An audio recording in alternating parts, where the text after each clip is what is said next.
యేసుక్రీస్తు ప్రభువారు శిలువ మీద పలికిన రెండవ మాట లూకా సువార్త 23వ అధ్యాయము 43వ వచనము. అందుకైన వానితో, నేడు నీవు నాతో కూడా పరదేశంలో ఉందని నిశ్చయముగా నీతో చెప్పుచున్నానని. ఇక్కడ మనం గమనించినట్లయితే ఇద్దరు దొంగలు అక్కడ మనకు కనిపిస్తున్నారు. వారి మధ్యలో ప్రభువారు సిలువ వేయబడినారు. అయితే 39వ వచనంలో మనం చూస్తే, వేలాడ వేయబడిన నేరస్తులలో ఒకడు ఆయనను దూషించుచు, నువ్వు క్రీస్తువు కదా, నిన్ను నీవు రక్షించుకొను, మమ్మల్ని కూడా రక్షించుమని చెప్పాను. అయితే రెండవ వాడు వాడిని గద్దించి, నీవు అదే శిక్షావిధిలో ఉన్నావు గనక దేవునికి భయపడవా. ఒక దొంగ ప్రభువారిని దూషిస్తున్నాడు, నిన్ను నీవు రక్షించుకొని మమ్మల్ని రక్షించరాదా అని అడుగుతున్నాడు. కానీ మరి ఒక దొంగ ఏమంటున్నాడంటే అతన్ని గద్దించినాడు, నువ్వు దేవునికి భయపడవా అంటున్నాడు. ఆ శిక్ష అయితే మనకైతే న్యాయమే. మనము చేసిన తప్పిదములకు, పాపములకు, అతిక్రమములను బట్టి ఆ శిక్ష మనకు న్యాయమే. కానీ ఆయన ఏ పాపము చేయలేదు, ఆయన ఏ దోషము చేయలేదని దేవునికి భయపడాలని అంటున్నాడు. తప్పు చేసిన దొంగను గద్దిస్తున్నాడు. మనము చేసింది తప్పే అని పశ్చాత్తాపడుతున్నాడు. ప్రభువారు ఏ తప్పిదం చేయలేదని ప్రభువారు గురించి సాక్ష్యం ఇస్తున్నాడు. అంత మాత్రమే కాకుండా ఇంకా ఏమంటున్నాడంటే మనం చూస్తే 42వ వచనంలో చూస్తే, ఆయన చూసి, యేసు నీవు నీ రాజ్యములోనికి వచ్చినప్పుడు నన్ను జ్ఞాపకం చేసుకొనుమనెను. యేసు ప్రభువారిని ఆయన విశ్వసిస్తున్నాడు. ప్రభువారికి రాజ్యం ఉన్నదని, ఆయన రాజ్యము వస్తుందని, ఆయన రాజ్యములో క్రీస్తు మహిమగల సింహాసనం మీద ఉండి తీర్పు తీస్తాడని, అందులో ఇతని జ్ఞాపకం చేసుకునమని అడుగుచున్నాడు. ఆ విధంగా అడిగినప్పుడు యేసు ప్రభువారు అంటున్నాడు, ఇక్కడ ఏమంటున్నాడంటే మనము గమనించినట్లయితే, అందుకైన వానితో, నేడు నీవు నాతో కూడా పరదేశంలో ఉందువని నిశ్చయముగా నీతో చెప్పుచున్నాను. మీతో అంటలేడు, నీతో. అంటే రక్షణ వ్యక్తిగతమైనది. ఎవరు పశ్చాత్తాపడతారో, ఎవరు ప్రభువును విశ్వసిస్తారో, ఎవరు ప్రభువును అంగీకరిస్తారో, ఎవరు ప్రభువును నమ్ముతారో వారికే రక్షణ. అందుకే ఇద్దరు దొంగలలో ఆ కుడివైపున ఉన్న దొంగ పశ్చాత్తాపడ్డాడు, రియలైజ్ అయ్యాడు, తన పాపములు ఒప్పుకున్నాడు, ప్రభువును రక్షకునిగా అంగీకరించాడు. అందుకే నేడు నీవు నాతో కూడా పరదేశంలో ఉందువని ప్రభువారు సెలవిస్తున్నాడు. అందుకే మన జీవన మరణములు మన నోటి నాలుక వశం అంటున్నాడు. తన నాలుకతో తన పాపాలు ఒప్పుకున్నాడు. ప్రభువును యొక్క నిర్దోషత్వమును గమనించినాడు. ప్రభువు పరిశుద్ధుడని గమనించినాడు, రక్షకుడని గమనించినాడు. కాబట్టి అందుకే మరి ఈ యొక్క దొంగ రక్షణ పొందగలిగినాడు, క్షమాపణ పొందగలిగినాడు.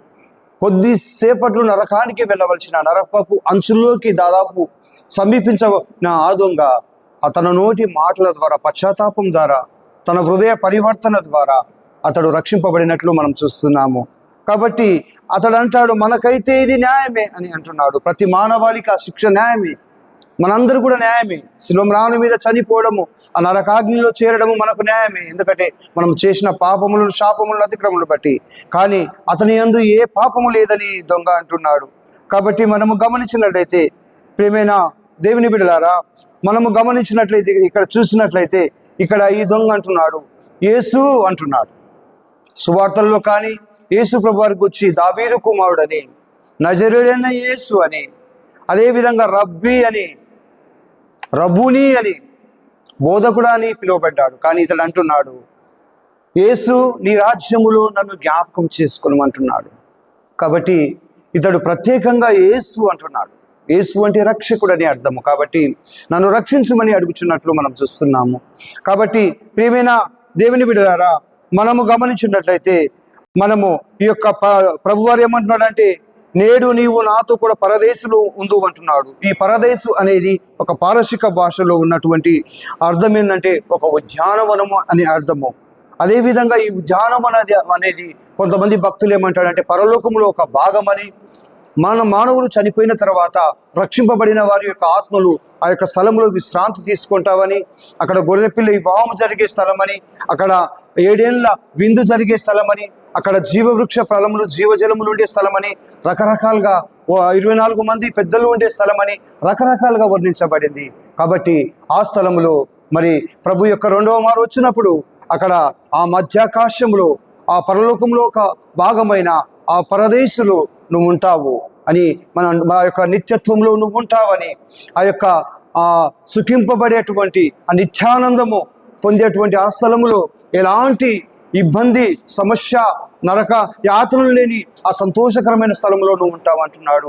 కాబట్టి ప్రియమైన దేవుని సంగమా, దేవుని బిడ్డలారా, మరి తన నోటి మాటల ద్వారా అతడు నరకానికి వెళ్ళవలసిన అతడు కొద్ది ఆ మాటలు, మంచి మాటలు తన హృదయ పరివర్తన ద్వారా, తన నోటికి, తన తలంపులకు మంచి ఉద్దేశములు కలగడం ద్వారా ప్రభువును రక్షకునిగా, నీతిమంతునిగా, పరిశుద్ధునిగా చూడడం ద్వారా, తను పాపిగా గ్రహించడం ద్వారా, తన పాపములు ఒప్పుకోవడం ద్వారా, పశ్చాత్తాపడడం ద్వారా, విశ్వాసము కలిగి దేవుని యొక్క రాజ్యము కోసము తను విశ్వసించి ఎదురు చూడడం ద్వారా ఆ దొంగ రక్షింపబడ్డాడు. కాబట్టి నువ్వు, నేను, మనము కూడా ప్రభువా నేను పాపినైనా నన్ను కరుణించు అంటే దేవుడు కరుణిస్తాడు.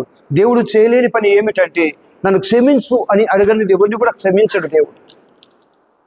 మన పాపములు మనము ఒప్పుకొని లేడు, ఆయన నమ్మదగిన వాడు, నీతిమంతుడు. మనం క్షమించమని దేవుని ప్రభువారిని అడిగినప్పుడే ఆయన క్షమిస్తాడు. ఆయన క్షమించినప్పుడే ఆ రక్షణ కలుగుతుంది.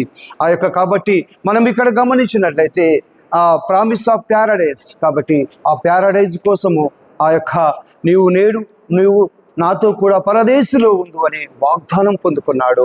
తను కూడా ప్రభుతో యుగ యుగములు జీవించేటువంటి ఆ నిత్యానందంలోకి తన జీవితము తన యొక్క ప్రవేశింపబడుతుంది త్వరలోనే. ఎందుకంటే తన కళ్ళు మూయగానే ఆ ప్యారడైజ్లో ప్రభుతో కూడా ఉంటాడు. అలాంటి భాగ్యము దేవుడు మనందరికీ కూడా అనుగ్రహించును గాక. God bless you.